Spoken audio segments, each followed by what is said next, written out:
आप देख रहे हैं BA न्यूज, खबर हमारी फैसला आपका। इस वक्त की बड़ी खबर। लखनऊ आज आयोजित हुई प्रेस वार्ता में संगठन का प्राथमिक उद्देश्य संगठन की हाल ही में वैश्विक उपलब्धि को साझा करना और हमारी भविष्य की योजनाओं को जनता के सामने पेश करना है।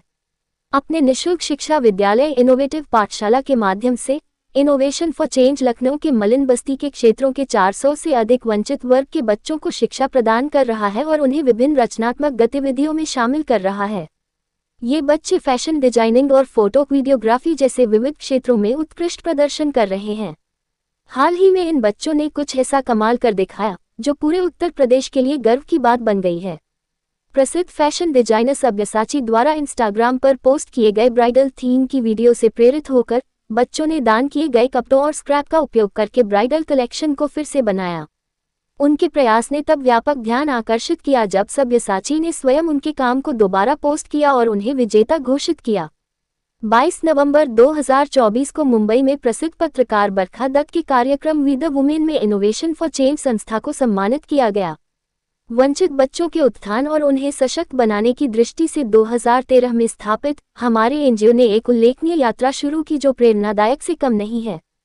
परिवर्तन लाने के दृढ़ संकल्प से जन्मे संस्था ने चुनौतियों पर विजय प्राप्त की, सामाजिक बाधाओं का सामना किया और लखनऊ के झुग्गी झोपड़ियों में रहने वाले बच्चों के लिए आशा की किरण बनकर उभरा। ये लचीलेपन, प्रतिबद्धता और रचनात्मकता की कहानी है जो प्रतिष्ठित मान्यता में परिणत हुई, जिसमें 2015 में राष्ट्रपति पुरस्कार शामिल है। एनजीओ की शुरुआत 2013 में हर्षित सिंह और विशाल कनौजिया के नेतृत्व में एक छोटी टीम के साथ हुई जो शिक्षा की परिवर्तनकारी शक्ति में विश्वास करते थे। शुरुआती दिनों में चुनौतियां बहुत बड़ी थीं, सीमित धन, जागरूकता की कमी और समुदाय का संदेह। इन बाधाओं के बावजूद संगठन लखनऊ की मलिन बस्तियों के बच्चों को पढ़ाने के लिए दान की गई सामग्रियों का उपयोग करता रहा। फोकस स्पष्ट था, मुफ्त शिक्षा प्रदान करना और उन बच्चों में आशा जगाना जिनकी कभी ऐसे अवसरों तक पहुंच नहीं थी। 2015 तक एनजीओ के अथक प्रयासों ने देश का ध्यान खींचा।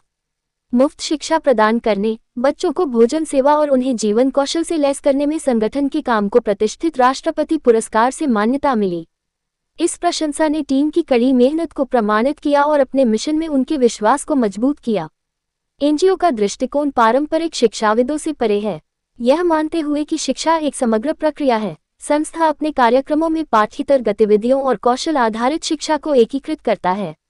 बच्चों को उनके रचनात्मक पक्षों को पोषित करने और उन्हें एक उज्जवल भविष्य के लिए तैयार करने के लिए नृत्य, संगीत, सिलाई और व्यावसायिक प्रशिक्षण कार्यक्रम, वॉल पेंटिंग, कंप्यूटर कौशल, संपादन और फोटोग्राफी सिखाई जाती है। दैनिक भोजन सेवा सुनिश्चित करता है कि बच्चों को उचित पोषण मिले और परामर्श सत्र भावनात्मक और मनोवैज्ञानिक चुनौतियों का समाधान करते हैं। ये व्यापक दृष्टिकोण न केवल बच्चों को ज्ञान से सशक्त बनाता है बल्कि उन्हें बड़े सपने देखने और सम्मान और सफलता के जीवन की दिशा में काम करने का आत्मविश्वास भी देता है। को क्या चीज़ें आपने सीखी? हमारा अनुभव तो बहुत ही अच्छा है। यहाँ आने में बहुत अच्छा लगता है और यहाँ पे मुझे लकी बेकिंग अच्छी लगती है करना, बेकिंग ओके बनाना, और सबका अलग अलग डिपार्टमेंट है, सब जिसको जो पसंद है वो काम करता है। ओके ये अच्छा, आप बताइए, अपना बताएं। मेरा नाम ज्योति साहू है। तो आपने क्या सीखा मैम के साथ में? मतलब हम लोग मैम के साथ बहुत समय से जुड़े हुए हैं और जितनी भी लोग ड्रेसेस वगैरह बनाते हैं तो कभी मैम को बनाना होता है अपने लिए तो बनाती हैं। अभी जल्दी में उन्होंने अपने साड़ी से और शादी के लहंगे से बनाया था। क्या बात है, बहुत अच्छा, बहुत अच्छा किया था कि मेरी शादी का हल्दी वाली जो साड़ी होती है जी और मेरा लहंगा रिक्रिएट करो, तो इन बच्चों ने रिक्रिएट किया और बहुत ही खूबसूरत बनाया इन बच्चों ने। ओके, आपके बगल में एक साइड में मैं बैठी, मैं उनसे भी जानना चाहूँगा कि आज का जो कार्यक्रम है आपने प्रेस वार्ता रखी है, ये तो ये आपका ई बोर्डर है? मैं काउंसलिंग साइकोलॉजिस्ट और इस ऑर्गेनाइजेशन से पिछले ऑलमोस्ट 1 साल से जुड़ी हुई हूँ, उनकी ऑथेंटिसिटी की वजह से। तो आपको मतलब कैसा लगा? मतलब आपने गए होंगे, सेंटर भी गए होंगे, बहुत सारी जगह देखो, बहुत सारे बच्चों को देखा होगा मेकिंग करते हुए, बनाते हुए कुछ, तो आपको मतलब कैसा लग रहा है कि बच्चे मतलब अच्छा कर रहे हैं और आगे क्या करना चाहेंगे? इनके प्रोत्साहन के लिए आपने कुछ मतलब जो है? प्रोत्साहन के लिए मैं एक बहुत खूबसूरत और बहुत सादी सिंपल चीज़ बोलना चाहूँगी। इन बच्चों ने, विशाल ने, हर्षित ने एक सपना देखा, सपने बड़े देखे, छोटे भी देखे, बड़े भी देखे और उनको पूरा करने के लिए डट जाइए ईमानदारी के साथ, कभी गिव अप मत करिए। कई बार बोला जाता है बड़े सपने क्यों आप देख रहे हैं, बच्चों ने बहुत ऊंची उड़ान भर ली है और मेरी ब्लेसिंग्स है कि ये बच्चे डेफिनेटली पूरा करेंगे। सारी चीज़ें जो इन लोगों ने एम की हैं, जो सोची हैं अपनी ईमानदारी के बल पे। तो इस कार्यक्रम के से मैसेज वगैरह क्या है, आप मैसेज क्या देना चाहेंगे, आप बताएं। मैं मैसेज ये देना चाहूँगी बच्चों को और पूरी सोसाइटी को कि हम बहुत बार ऐसा होता है एनवायरनमेंट को, रिसोर्सेज को दोष देते हैं कि ये जगह मुझे ऐसी मिल गई, मेरे पास रिसोर्सेज नहीं थे, मेरे पास फैसिलिटीज़ नहीं थी। अब इससे ज़्यादा क्या चाहिए आपको? इन बच्चों ने कतरन से ज़मीन से आसमान छू लिया, आज ये पूरी दुनिया में फेमस है। और एक दूसरा मैसेज भी ये बच्चे पूरी सोसाइटी को देते हैं कि सिर्फ हम, कई बार होता है ना कि बच्चों को एक एजुकेशन की तरफ ही ढकेलते रहते हैं और उनकी जो कला है, उनके अंदर जो प्रतिभा है, उसके ऊपर हम काम करने शायद सोचते नहीं हैं। लेकिन आप ये देखिए, ये बच्चे हर फील्ड में इतना अच्छा कर रहे हैं और ये मतलब sky is the limit for this children. मतलब ये इनके लिए बस कुछ भी इम्पॉसिबल नहीं है इन बच्चों के लिए। तो ये मैसेज ये बच्चे दे रहे हैं इनफैक्ट कि आप कहीं भी, किसी भी एनवायरनमेंट में, किसी भी कम से कम फैसिलिटी में कुछ भी कर सकते हैं, लेकिन हाँ, आपके अंदर वो जज्बा होना चाहिए और इंटेंशन आपकी सही होनी चाहिए, ईमानदारी होनी चाहिए और हार्ड वर्क होना चाहिए। चलिए, एक बच्चा और भी बैठा, उसे भी जान लेते हैं कि आपको अपना नाम बताएं। क्या? जय साहू। जय बेटा, आप बताओ आपने क्या सीखा मैम के साथ में रह करके, मतलब क्या क्या चीज़ सीखी आपने? आप मैम के साथ रह के हमें बहुत अच्छा लगता है। मैम बहुत उससे अच्छा लगता है कि कुछ सीखा भी है? बहुत कुछ सीखा है मैम से। क्या सीखा है, आप बताएं जरा। बच्चे खुद ही मुझे अपने आर्ट में एंड बहुत क्राफ्ट बहुत डेवलप। पसंद है। मुझे तरह तरह की आर्ट आती है, मधुबनी पेंटिंग, वली पेंटिंग, मंडला आर्ट, ये सारी चीज़ें मुझे बहुत आती है। मुझे आर्ट एंड क्राफ्ट बहुत पसंद है। तो कितना टाइम हो गया मैम के साथ में, कितने टाइम हो गए आप सीखते हुए? मैम से 2-3 साल। 2-3 साल है। अभी कितने क्या क्या चीज़ सीखना है अभी, और क्या क्या चीज़ मैम से? मैम से तो जो मैम सिखाएंगे सब कुछ सीखना है। ऐसे जो मैं सिखाएंगे। चलिए, बहुत बहुत धन्यवाद चैनल से बात करने के लिए आप सभी का।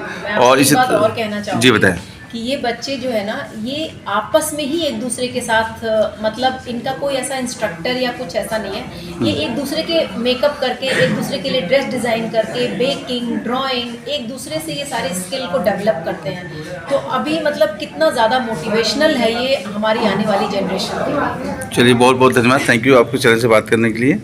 और बहुत अच्छे लग रहे हैं बच्चे, बहुत प्यारे प्यारे से तैयार हुए हैं और काफ़ी अच्छा जो है। और इनके जो मेन जो हमारे वो हैं सोर्स है, ये हमारे विशाल हैं, ये नींव रखने वाले हैं। ये विशाल जी आइए इधर, आप भी थोड़ा अपना कुछ व्यूज वगैरह आज का जो कार्यक्रम चुकी है, आप न्यू रखी है, जैसा कि मैम ने बताया न्यू रखी है, इन्होंने, तो आप भी थोड़ा सा अपना व्यूज वगैरह कुछ बता दें। नींव रखने जैसा नहीं है, सभी का संगठन है, साथ है, तभी ये चीज़ें हो पा रही हैं। मैम जैसे लोग हमारे साथ जुड़े हुए हैं एज अ मेंटोर, और इनका गाइडेंस हम लोगों को मिलता रहता है। तो हम लोग बेहतर से बेहतरीन करने का प्रयास करते रहते हैं। जैसे कि इन बच्चों के लिए हम बोलते भी हैं कि चांद की ख्वाहिश तो हर कोई रखता है, पर ये सितारे बेवजह नहीं टिमटिमाते।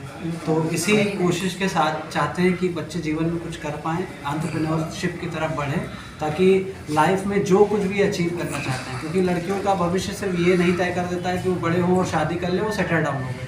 हम लोग इस चीज़ को नहीं मानते। हम ये मानते हैं कि बच्चे बड़े हों, अपने पैरों पे खड़े हों, कुछ कर लें, खुद को भी पोषित कर सके, समाज को भी पोषित कर सके, तब तो बदलाव की कोई कहानी बनती है। नहीं, जैसा कि अभी मैं देख रहा हूँ कि अभी बहुत ज़्यादा आपकी एज में नहीं है, और इस एज में आप अपने, बहुत सारे लोग होते हैं कि स्टडी करते, पढ़ाई करते, तो अपने जो सोचते हैं कि मैं जॉब करूँ, ये करूँ, पैसा कमाऊँ, हर चीज़ को।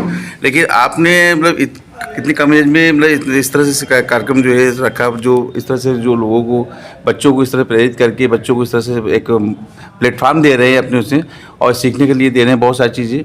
तो उसके लिए कैसे सोचा आपने कि मतलब हमें ये चीज़ करनी चाहिए? देखिए, क्योंकि बहुत सारे तो अपने लिए सोचते हैं, कोई सोचता नहीं, लेकिन मतलब जो है हमने कहीं ये डायलॉग सुना था कि शुरू तो मजबूरी में किया था, लेकिन अब मज़ा आया। तो ये वाली बात है कि शुरुआत जब करी थी, बीकॉम कर रहे थे, बहुत ज़्यादा कुछ पढ़ने को था नहीं, फ्री रहते थे लगभग, तो लगता था कि चलो कुछ करते हैं। म्यूजिक में इंटरेस्ट था, आर्ट में इंटरेस्ट था, तो इन्हीं बच्चों के बीच में हमें लगता है कि हम युवाओं को सुनने, बड़े लोग सुनने के लिए इतनी जल्दी तैयार नहीं होते। तो लगा कि हमारी बात कौन सुनेगा, तो ये बच्चे सुनेंगे।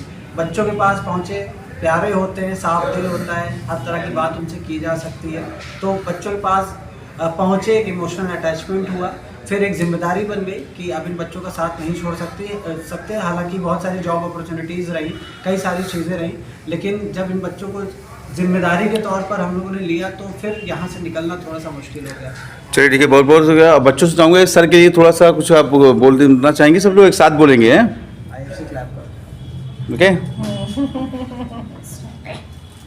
चलिए बोल।